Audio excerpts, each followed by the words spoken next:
Okay, so you got 3-2 win at home to Elburton Villa today. It's a win, but it's not an entirely straightforward one.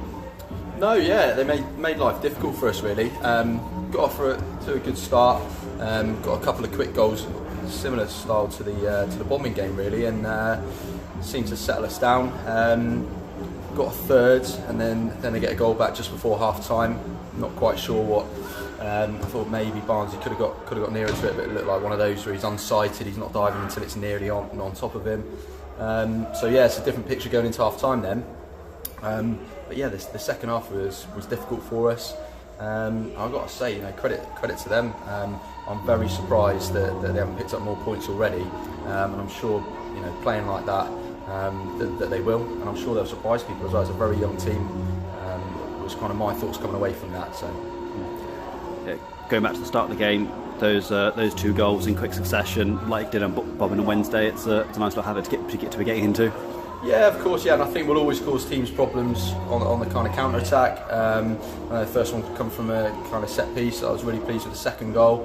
But yeah, always nice to score. I don't think it matters too much when you score. I guess if you score in quick succession, it just makes that gap a little bit kind of impassable from the other side's point of view. But yeah, we'll take them whenever they come, I suppose. But they do get a goal right on half time. Does that affect your sort of thoughts at half time and preparing for the second half? Yeah, a little bit. We're disappointed with it. It was, it's a set piece where we're organised. I didn't think that we then dealt with the second ball very quickly. We talked about how we could maybe adapt and do that a bit quicker. It seemed like I think Broglino actually maybe had the first header and then managed to get the block as well. So it's just that's disappointing from a kind of communication side of things, I think. But having said that, we're a different side out today, than we did the other night. So it's people are still starting to get into the season. It's still early days yet. So. And you made some subs, bringing Ollie Walker and Matt Buchan on, and looking to maybe try and increase the advantage once again. But they get their goal back, and maybe easy to say with hindsight, maybe paying the price for those 2 attacking subs. Yeah, quite possibly. Although it's, for all their kind of hard work in the centre of midfield, and I thought their back four in the second half in particular were really solid.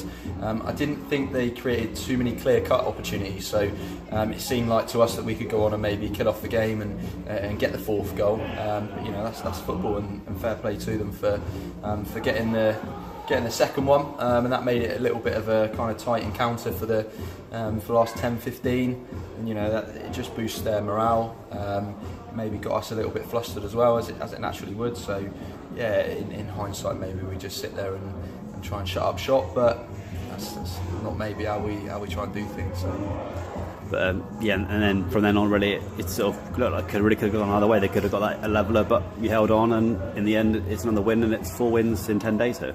Yeah, that's it. Yeah, exactly. It would have been a bit devastating for us to drop some points, I think, in that game with the chances we had. But it really was just it was scrappy towards the end. It wasn't enjoyable to watch, I don't think, for anyone here. So, but that's going to happen. Maybe you think those type of games happen more in the winter months. But yeah, but at the end of the day, we've got the 3 points. Credit to those guys. They've come and shown what they're about, and like I said, I'll tip them to cause a few upsets this year for sure.